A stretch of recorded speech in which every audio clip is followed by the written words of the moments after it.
Hello students, जय हिंद सभी को, वंदे मातरम। जैसे कि आपको पता है एसएससी के एग्जाम में सीजीएल में बहुत बड़ा चेंज आ चुका है।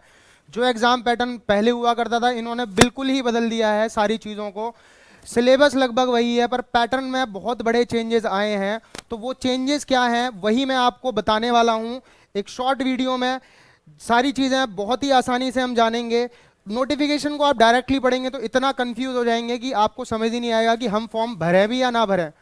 वो सारी चीज़ें, सारे डाउट आपके यहाँ हम क्लियर करेंगे और बहुत ही आसान भाषा में, जिससे आपको पता लगे कि कैसे कैसे आपको फॉर्म फिल कर सकते हैं, किस किस पोस्ट के लिए आप एलिजिबल हैं, क्या क्या आपको एग्जाम पैटर्न फॉलो करना है जिससे आपका सिलेक्शन हो। सबसे पहली चीज़, नोटिफिकेशन रिलीज हो चुका है हमारा। सीजीएल का नोटिफिकेशन रिलीज हो चुका है। यहाँ पर आप देख सकते हैं कि 17/9 से 18/10 तक आप फॉर्म को फिल कर सकते हैं। तो फॉर्म बिल्कुल भी ये मत करिएगा कि आप लास्ट डेट के लिए छोड़ दें। बहुत सारे बच्चे ऐसा करते हैं कि बिल्कुल लास्ट डेट पे फॉर्म फिल करते हैं और सर्वर्स बिजी होते हैं, फीस नहीं भर पाती है, बहुत सारी प्रॉब्लम्स होती हैं। आप सारी चीज़ों को आज ही देख के 2 से 3 दिन में सारी चीज़ें समझ के फॉर्म को जल्दी से जल्दी फिल करें। तो 8/10 आपकी लास्ट डेट है। 8 अक्टूबर तक आप फॉर्म को फिल कर सकते हैं और फॉर्म आपके ऑलरेडी आ चुके हैं। प्री के एग्जाम के भी उन्होंने टेंटेटिव डेट दे दी है, दिसंबर 2022। दिसंबर 2022 में आपका प्री का एग्जाम हो जाएगा डेफिनेटली। मोदी जी बिल्कुल मिशन मोड में है, ये डिले नहीं होने वाला, ये डिले नहीं होगा। दिसंबर मींस दिसंबर, बिल्कुल इसी डेट पे एग्जाम होगा। जो भी ये डेट देंगे दिसंबर में कोई भी, और उम्मीद आप लगा सकते हैं फर्स्ट या सेकंड वीक में एग्जाम स्टार्ट हो जाएगा और दिसंबर में ये आपका एग्जाम करा के विद इन मैक्सिमम 2 मंथ्स ये आपका मेंस का भी एग्जाम करा देंगे। आगे हम बढ़ते हैं कि क्या चेंजेस आए हैं। सबसे पहले तो वैकेंसीज, कितनी सारी वैकेंसीज इस बार रही हैं। मैं 2021 की बात करूं तो 7,500 के लगभग वैकेंसी थी। 2019 8,000 के लगभग वैकेंसीज थी और ये सीधे इन्होंने डबल से भी ज्यादा कर दी हैं। और आप सोच सकते हैं ये तो केवल टेंटेटिव वैकेंसीज हैं, ये तो केवल टेंटेटिव वैकेंसीज हैं, ये बहुत बढ़ेंगी। ये नंबर 25,000 तक जाएगा, पूरी उम्मीद है इसकी। आप समझ रहे हैं कि सिलेक्शन रेशो कितना बढ़ चुका है। जो बच्चा फॉर्म भरेगा 20,000 बच्चा सिलेक्ट होने वाला है। 20,000 is a huge number. Last time इतनी वैकेंसी शायद रेलवे में आई थी, इससे थोड़ी सी ज्यादा, और उसका एग्जाम कितना डिले होता गया आज तक आप देख रहे हैं। पर ये डिले नहीं होगा, ये डिले नहीं होगा। मिशन मोड में चीजें चल रही हैं, वैकेंसीज आई हैं और विद इन अ ईयर आपको ज्वाइनिंग मिल जाएगी। एग्जाम छोड़ो, ज्वाइनिंग आपके हाथ में होगी। तो अप्रॉक्स कहा है इन्होंने, अप्रॉक्स टू 20,000, ये प्लस ही होने वाली हैं, इससे ज्यादा ही जाएंगी। तो आप बिल्कुल आज से ही तैयारी में लग जाओ सारा पैटर्न समझने के बाद। अब क्या क्या चेंजेस आए हैं बेटा। पहले सीजीएल में 4 टायर होते थे, टायर 1, टायर 2, टायर 3, टायर 4। खत्म कर दिया सब कुछ 2 टायर में समेट दिया है। टीयर 1 होगा और 2 होगा और खत्म। पहले डॉक्यूमेंट वेरिफिकेशन एसएससी करवाया करता था और उसके बाद डिपार्टमेंट, जो आपको डिपार्टमेंट मिलेगा वो फिर करवाया करता था। तो इस चीज में लगभग 4 से 5 महीने वेस्ट होते थे। इसने डॉक्यूमेंट वेरिफिकेशन कराया, फिर 2 महीने बाद रिजल्ट दिया, फिर आपको डिपार्टमेंट मिला, फिर डिपार्टमेंट ने डॉक्यूमेंट वेरिफिकेशन कराया और फिर जाके ज्वाइनिंग मिली। तो एसएससी अब डॉक्यूमेंट वेरिफिकेशन नहीं कराएगा, उसने साफ साफ कह दिया है। तो सीधे सीधे आपके 5 महीने बच गए, सीधे सीधे 5 महीने बच गए। जो डिपार्टमेंट आपको मिलेगा, टीयर 2 के बाद आपको डिपार्टमेंट मिलेगा और सीधे आपको ज्वाइनिंग, और वो आपका डॉक्यूमेंट वेरिफिकेशन करा लेंगे, वो आपका डॉक्यूमेंट वेरिफिकेशन करा देंगे। तो आप देख रहे हैं कितनी चीजें शॉर्ट कर दी हैं। बैंकिंग की तरह प्रोसेस फास्ट हो जाएगा। 5 से 6 महीने में जैसे बैंक में ज्वाइनिंग मिल जाती है, वैसे ही अब एसएससी में हुआ करेगा। जो प्रोसेस 2 से 2.5 साल चलता था, 2 से 2.5 साल का प्रोसेस आप समझ लीजिए 6 से 8 महीने में कंप्लीट होगा। अब टायर 1 जो है, दूसरा बड़ा चेंज क्वालिफाइंग इन नेचर होगा। इसके नंबर फाइनल मेरिट में नहीं जुड़ेंगे। सेम वही चीजें हो रही हैं जो बैंक में होती हैं।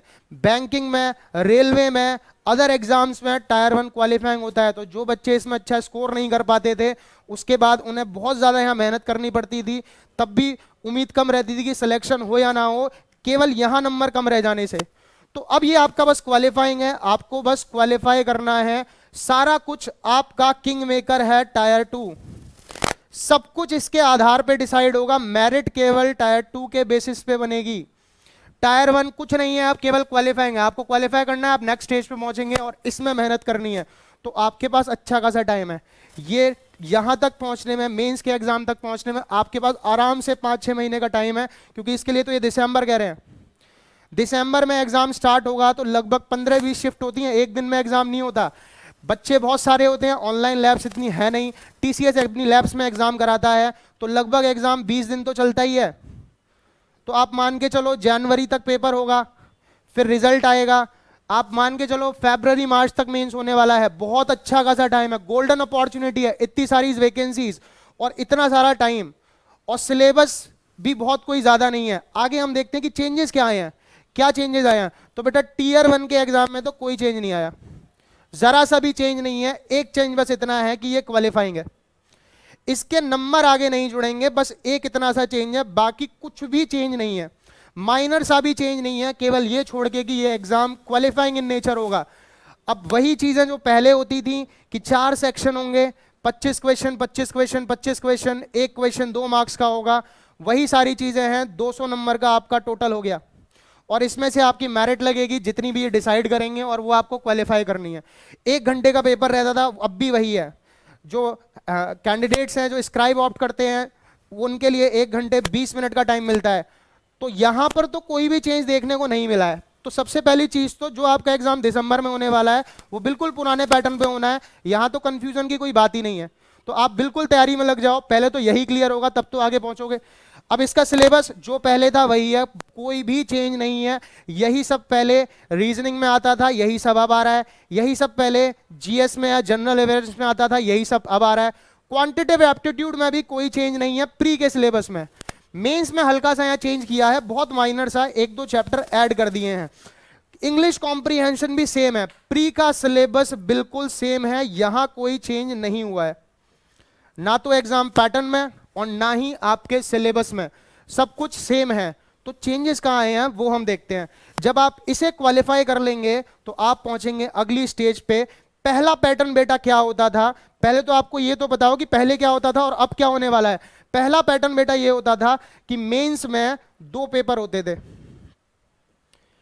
एक मैथ्स का होता था जिसमें 100 क्वेश्चन आते थे 200 नंबर के, इंग्लिश का होता था 200 क्वेश्चन आते थे 200 नंबर के। ये पेपर 3 पेपर 4 क्या है, ये एक पोस्ट होती है सीजीएल में, जूनियर स्टैटिकल ऑफिसर। इसके लिए आपको मेंस में एक पेपर और देना होता था, यानी जो मेन पेपर होते थे वह यही दोनों थे। ये एक पेपर 4 क्या है, असिस्टेंट ऑडिट ऑफिसर पोस्ट होती है, इसमें एक अकाउंट्स का पेपर अलग सा होता था। तो जो इस पोस्ट के लिए जाना चाह रहा है उसे एक पेपर यहां देना होगा, जो जेएसओ के लिए जाना चाह रहा है वो पेपर देना होगा। यहां पे कोई चेंज नहीं है, ये पेपर उठा के तो देखो एज इट इज यहां रख दिए। जो पेपर 3 था उसे पेपर 2 कह दिया, ये जेएसओ पोस्ट के लिए है। ये AAO पोस्ट का भी यहां पर है, ये तो आपको देना ही है। अगर आप इस पोस्ट के लिए मेरिट क्लियर कर रहे हैं, इसकी मेरिट अलग से लगती है।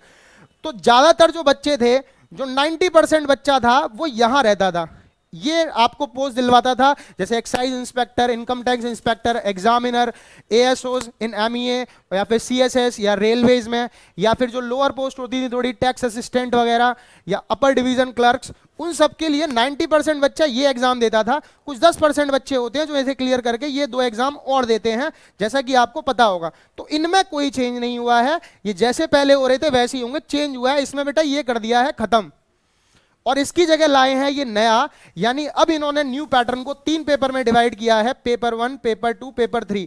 अब मैंने आपको बता दिया ये तो केवल जेएसओ के लिए, ये तो केवल जेएसओ के लिए, सबको नहीं देना, ये केवल AAO के लिए। तो मेन बात है बेटा यहां पेपर 1, ये है आपका मेन पेपर जिस पे आपको फोकस करना है। इसमें केवल पहले क्वांटिटेटिव एप्टीट्यूड और इंग्लिश होता था, पर इन्होंने इसे अब 3 सेक्शन में डिवाइड कर दिया है। अब ये 3 सेक्शन क्या है, नोटिफिकेशन पढ़ोगे तो इतना कंफ्यूज हो जाओगे, कुछ समझ ही नहीं आएगा। ये 3 सेक्शन जो है इन्होंने ऐसे दिखाए हैं कि ये है हमारे सेक्शन, कि एक हमारा ये टायर 2 है, इसमें हम पेपर 1 लेंगे जिसमें सेशन होंगे, जिसमें सेक्शंस होंगे, सेशन 2, पेपर 2। क्या है ये सब, कुछ समझ ही नहीं आ रहा। एक वकील आपको लेना पड़ेगा, हायर करना पड़ेगा इसे समझने के लिए। तो इसको बिल्कुल आसान भाषा में मैं आपको समझाता हूं कि इन्होंने क्या किया है। जो टायर 2 में है बेटा 2 सेशन होंगे और एक ही दिन में होंगे, एक ही दिन, सिंगल डे।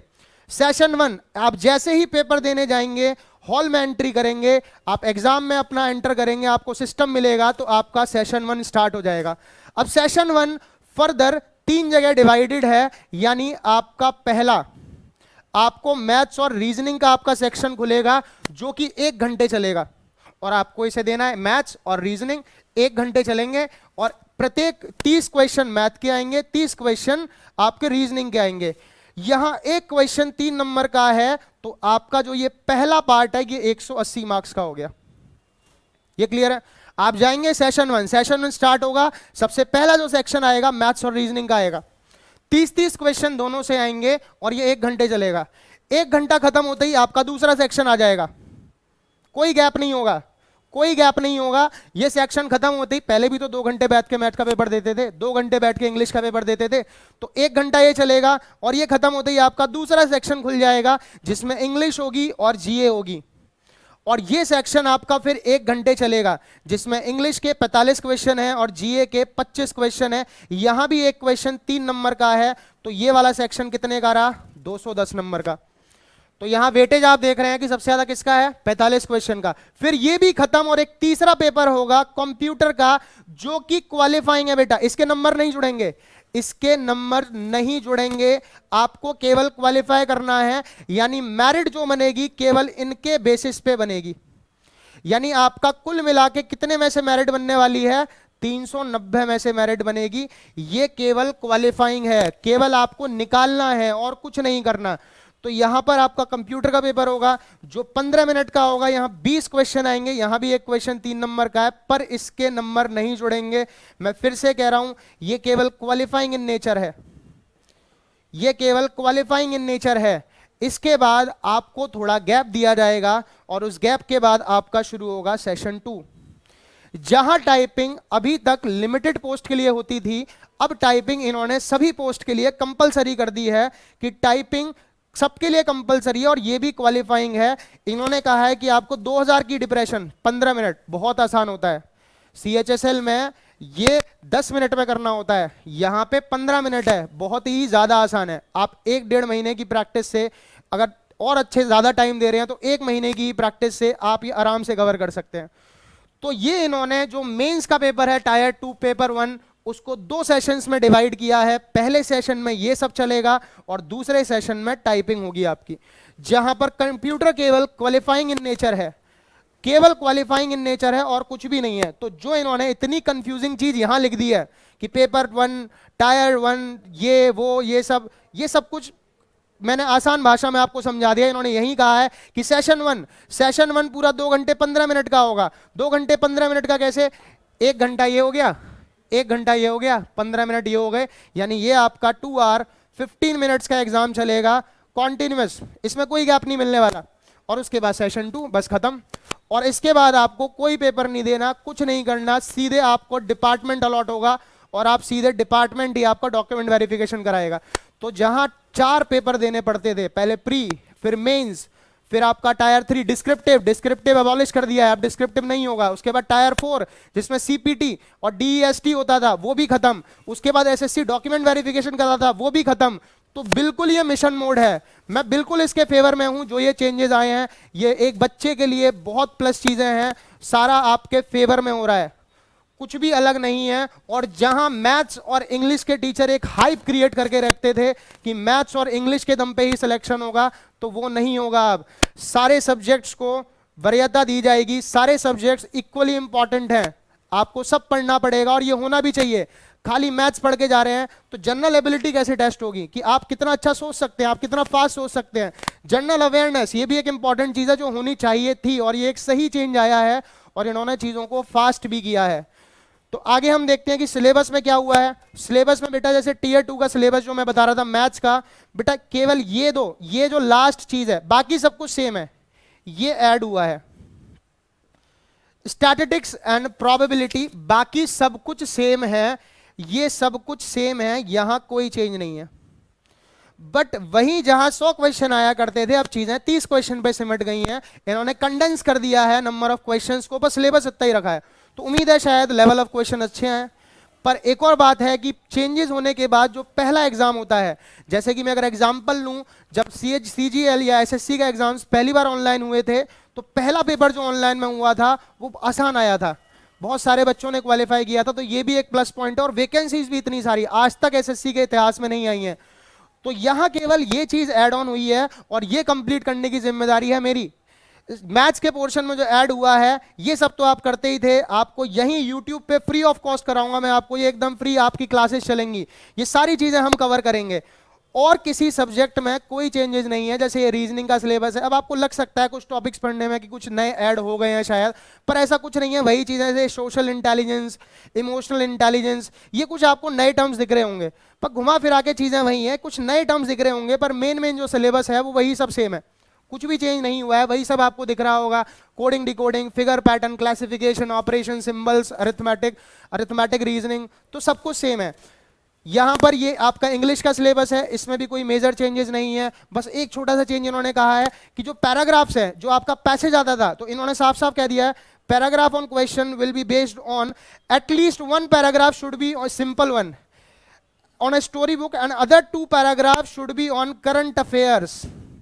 यानी जो आपका पैसेज आता है उसमें एक पैराग्राफ इजी होगा और दो पैराग्राफ करंट अफेयर पे बेस्ड होंगे। ये भी बेटा बैंक का पैटर्न है, बैंक का आप कोई भी पेपर उठा के दोगे तो एडिटोरियल मिलता है उसमें, द हिंदू का एडिटोरियल, द हिंदुस्तान टाइम्स का एडिटोरियल, तो ये इन्होंने कह दिया है कि यहां जो आप पैराग्राफ्स रखेंगे, these two paragraphs will be on current affair and one paragraph will be on simple story basis.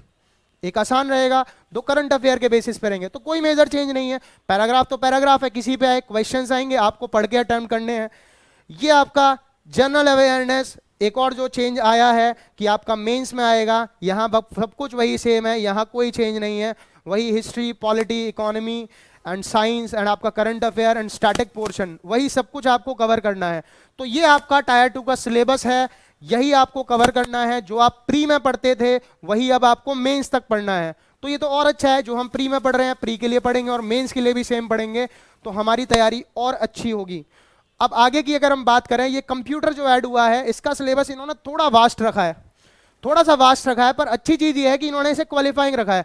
Computer basics केवल यही रखते तो ज्यादा अच्छा होता, बस सॉफ्टवेयर भी ठीक था, पर यहाँ पर ये बेसिक और नेटवर्क एंड साइबर सिक्योरिटी ये थोड़ा वास्ट हो जाता है, working with internet and emails ये वास्ट हो जाता है। अब ये भी रीजंस रहे हैं कि आप एएसओ बनेंगे या आप एक्साइज इंस्पेक्टर बनेंगे, वहां पे आपको कंप्यूटर पे काम करना होगा। कुछ बच्चे ऐसे पहुंच जाते हैं कि उन्हें कुछ आ ही नहीं रहा है, तो बस वो ये चाहते हैं कि आप बेसिक कंप्यूटर करके जाएं और आप वहां क्वालिफाई कर दें इसे, बस कि हाँ आपको बेसिक बेसिक नॉलेज है। ऐसा नहीं है कि आप वहां पहुंचे एएसओ बन गए और आपको फोल्डर भी क्रिएट करना नहीं आता, आपको कुछ भी नहीं आता है। तो वो एक बेसिक कंप्यूटर नॉलेज चेक कर रहे हैं जिसमें थोड़ी सी एडवांस चीजें भी हैं, तो आपको बस क्वालिफाई ही तो करना है। आपके क्वेश्चंस आएंगे, उन्हें बस क्वालिफाई करना है, तो क्वालिफाई तो आराम से हो जाएगा। तो आगे हम बात को बढ़ाते हैं, ये हमारे टीयर 2 की सिलेबस की बात हो गई। दूसरी चीज इन्होंने बात कही है कि मोड ऑफ सिलेक्शन क्या रहेगा। इन्होंने कहा है minimum qualifying marks in tier 1 UR के लिए 30%, बट इसका मतलब बिल्कुल भी आप ये मत समझें कि आपको प्री में 30% नंबर लाने हैं और आप टीयर 2 में पहुंच जाएंगे, नहीं, ये बिल्कुल नहीं है, कह रहे मिनिमम। और ये पिछले साल भी कहा गया था, ये कुछ नया नहीं हुआ है, बस नोटिफिकेशन अब तक इतनी डिटेल में पढ़ते नहीं थे। आप पिछले साल का नोटिफिकेशन उठाओ, उसमें भी ये है, कट ऑफ तो वही आपकी 120, 120, 125, 130 के लगभग आपकी यूआर की जो रहती है वही रहेगी। ये 30% तो मिनिमम है कि उन्होंने मिनिमम स्टैंडर्ड फिक्स कर दिया है, पर ये ऐसा नहीं है कि इतना ले आओगे तो अगली स्टेज में पहुंच जाओगे, आपको कट ऑफ को क्लियर करना होगा। इन्होंने बस एक बेंचमार्क बताया है, ऐसे ही इन्होंने मेंस के लिए कहा है कि मेंस में भी मैंने आपको बताए थे 3 सेक्शन है, तो सेक्शन 1 और सेक्शन 2 में भी आपको इतना इतना परसेंट स्कोर करना है। दूसरी चीज जो सेक्शन 2 जो हमने दूसरी वाली बात की थी टाइपिंग की, पहले ये जो टाइपिंग एरर होते थे ये थोड़े कम होते थे, यहां इन्होंने बहुत बढ़ा दिए हैं, 20% एरर तक अलाउड है यूआर में। ये जो टाइपिंग वाला है ये टाइपिंग के लिए है, 20% एरर, और इनके एरर काउंट करने का भी तरीका अलग होता है, हाफ एरर, फुल एरर, बहुत सारी चीजें होती है, उन्हें कभी फिर और फर्दर डिटेल में डिस्कस करेंगे। यानी 20% एरर बहुत होता है कि आप कितनी भी गलतियां कर लो 20% तो बैठता ही नहीं है। हमने खुद टाइपिंग दी थी, जब हम सीएचएसएल की टाइपिंग देने गए थे तो हमारा कुछ एरर परसेंटेज 1-1.25% आया था, और कई सारे बच्चे ऐसे थे जिनकी लाइन स्किप हो गई थी फिर भी वो टाइपिंग में क्लियर हो गए थे। तो जब तो यूआर में वहां 7%, 5% कहते हैं, और ये 20% टाइपिंग तो इजीली क्लियर होगी। तो आपका फोकस होना चाहिए मेंस पे, मेंस है किंग मेकर, डिसाइडिंग फैक्टर, सब कुछ वही है। आपके पास अच्छा खासा टाइम है, आज से ही तैयारी से लग जाओ। और क्या चीजें हैं, फाइनल मेरिट इन्होंने साफ साफ कह दिया है, जो मैं आपको बता रहा था, merit list will be prepared on overall performance of candidate in tier 2 examination only. ये यही बता रहा है कि प्री क्वालिफाइंग है, मेरिट जो है केवल टीयर 2 एग्जाम के बेसिस पे ही लगेगी। फिर आगे क्या है, जैसे मैं आपको बता रहा था जेएसओ के लिए एक और पेपर होता है, डबल ए के लिए एक और पेपर होता है। तो यहां इन्होंने ये बताया है कि जेएसओ के लिए है तो जेएसओ वाला पेपर देना होगा, फिर उसके आधार पे और मेरिट लगेगी। मेन आपका ये है, जो ज्यादातर कैंडिडेट्स हैं वो यहाँ है, मेन आपका ये है, आप ये समझ लिए, ये जेएसओ वालों के लिए है और ये डबल ए वालों के लिए है। जेएसओ एक अलग पोस्ट होती है, डबल ए के लिए अकाउंट्स का पेपर अलग होता है, जो भी मैंने आपको पहले बताया। अगर आपकी इसकी मेरिट क्लियर करते हैं तब आप ये पेपर देंगे, तो ज्यादातर बच्चे यहाँ लाए करते हैं। तो सब कुछ आपका टायर 2 एग्जाम है जिसमें चारों सब्जेक्ट्स इस बार रहेंगे। अब कौन कौन फॉर्म भर सकता है, कौन कौन इसके लिए एलिजिबल है, वो हम बात कर लेते हैं। सबसे पहले एज लिमिट। देखो बेटा, कुछ पोस्ट होती हैं जिनकी एज लिमिट 27 तक ही है। मैं बात करूं तो ज्यादातर जो 2400 और 2800 ग्रेड पे वाली इसमें नौकरियां हैं वो 27 तक एज लिमिट रखते हैं। इसमें कौन सी जॉब्स आ जाती हैं, सच एज टैक्स असिस्टेंट में भी बात कर रहा था, कुछ 2 नई पोस्ट अब ऐड हुई हैं, पोस्टल असिस्टेंट, सॉर्टिंग असिस्टेंट, इनकी भी एज 27 है, और कुछ और पोस्ट हैं जहां एज लिमिट 27 है। पर आप किसी भी इंस्पेक्टर पोस्ट की बात करें कि income tax inspector, excise inspector, या फिर आप असिस्टेंट सेक्शन ऑफिसर की बात करें किसी भी मिनिस्ट्री में, तो उन सब की एज 30 रहती है। यहाँ 20 to 30 वाली में सभी 4600 से 4800 वाली ग्रेड पे वाली जो नौकरियां हैं वो आ जाती हैं, और यहाँ 2400 2800 वाली जनरली रहती हैं। तो इन्होंने कहा है ये एज काउंट करेंगे बेटा, candidates must have been born earlier than 2/1/1995 and later than 1/1/2004। मैं आपको सीधा सीधा बता दूं तो आपकी जो एज काउंट हो रही है वो 1 जनवरी 2022 से हो रही है, 1 जनवरी 2022 से हो रही है। आप देख लो उस तारीख को आप कितने साल के थे, उसके अकॉर्डिंगली आप देख सकते हैं। जो 30 वाले हैं उनके लिए भी बता दीजिए, जैसे यहाँ लिखा हुआ है कि जो 20 to 30 ईयर्स है, candidate must have been not born earlier than 2/1/1992 and later than 1/1/2002। 1 जनवरी 2022 से एज काउंट कर रहे हैं, ये मैं आपको बता रहा हूं। आप वहां से चेक कर लीजिए आपकी एज क्या थी और आप इसमें अलाइ कर रहे हैं या नहीं कर रहे हैं। क्लियर है ये बात? चलिए, और क्वालिफिकेशन क्या है? क्वालिफिकेशन बेटा वही है, बैचलर डिग्री, और कंप्लीट, अपियरिंग नहीं चलेगा, कंप्लीट होनी चाहिए bachelor degree from a recognised university और equivalent. The candidates who have appeared in the final year of their graduation can also apply, however, देखो कहा है इन्होंने, जो फाइनल ईयर में है वो अप्लाई कर सकते हैं, but they must possess the essential qualification on or before cut off date 8/10/2022। यानी आपका फाइनल रिजल्ट फॉर्म की लास्ट डेट से पहले आ जाना चाहिए। आप अपियरिंग है कोई प्रॉब्लम नहीं है, पर आपका फाइनल रिजल्ट फॉर्म की लास्ट डेट तक आपके पास आ जाना चाहिए। तो कहने का मतलब यही है कि आप 8 अक्टूबर 2022 तक ग्रेजुएट हो जाते हैं तो आप भर सकते हैं, और उससे पहले हैं फिर तो भर ही सकते हैं। क्लियर है ये बात? तो अपियरिंग वाले भर सकते हैं, पर इससे कंफ्यूज मत होना, फॉर्म की लास्ट डेट से पहले आप ग्रेजुएट हो जाओ, आपके पास आपकी 3rd ईयर की मार्कशीट हो, तब आप एलिजिबल हो। तो ग्रेजुएशन आपको चाहिए इसमें। और यहां पर मैं आपको बता दूं, कटारा डिफेंस एकेडमी आपका प्री टारगेटेड बैच 3 मंथ का लॉन्च करने वाली है, और जो बच्चे कहीं ना कहीं तैयारी कर चुके हैं पर वो मेंस के लिए और अच्छी तैयारी करना चाहते हैं, तो मेंस के लिए भी आपका पूरा 6 मंथ्स के बैच अवेलेबल हैं, जो एकदम high, low to high level चलेंगे। ये आपका प्री टारगेटेड बैच होगा। आप हमारी एकेडमी पे आके कांटेक्ट कर सकते हैं, या फिर हमारे कोर्सेज ऑनलाइन भी हैं जो आप परचेज कर सकते हैं। बिल्कुल एग्जाम ओरिएंटेड पढ़ाया जाएगा इस 3 महीने में। जो इन्होंने क्वालिफाइंग कहा है तो हम क्वालिफाइंग के हिसाब से पढ़ेंगे कि आपने कभी तैयारी नहीं करी और इस 3 महीने में बस पेपर क्वालिफाई हो जाए ताकि हम मेंस में अच्छा कर सकें, तो हम इस हिसाब से यहाँ पे तैयारी करवाएंगे। आपको एक टारगेटेड बैच बनेगा यहाँ पर, जो आपको पेपर क्वालिफाई कराएगा प्री वाला, जो कि आपका 3 महीने में, और डेफिनेटली क्वालिफाई होगा। क्वालिफाई करना बहुत बड़ी बात नहीं होती। ये लगभग 2 लाख बच्चों को इस बार क्वालिफाई कराने वाले हैं। लगभग ये 10 गुना बच्चे सेलेक्ट करते हैं। जैसे कि अगर मैं 7,000 वैकेंसी थी तो लगभग 1 लाख बच्चा सेलेक्ट होता था मेंस के लिए। इस बार 20,000 हैं, तो हम उम्मीद लगा के चल रहे हैं 2 से 2.5 लाख बच्चा इन्हें लेना है। 2 से 2.5 लाख बहुत बड़ा एक नंबर है। 2 से 2.5 लाख बच्चे सेलेक्ट करेंगे तो आराम से आप 3 महीने में तैयारी करके पेपर को निकाल सकते हैं, और फिर मेंस के लिए तो एक अच्छा टाइम मिलेगा ही। तो आप कटारा डिफेंस एकेडमी से जुड़ सकते हैं अपने श्योर सिलेक्शन के लिए। यहां पर आपको बिल्कुल एग्जाम ओरिएंटेड पढ़ाया जाएगा। तो यही सारी चीजें थी। उम्मीद है आपको सब कुछ समझ में आया होगा। मैंने एक एक पॉइंट आपको क्लियर कर दिया है, एक एक पॉइंट आपको क्लियर कर दिया है यहां पर। तो हम मिलते हैं जल्दी एग्जाम ओरिएंटेड पढ़ाई करेंगे, यूट्यूब पे भी बहुत जल्दी क्लासेस लाएंगे, प्रैक्टिस सेशंस लाएंगे और जल्दी ही सब लोग सेलेक्ट होंगे इस 20,000 वैकेंसीज में। तो जय हिंद सभी को।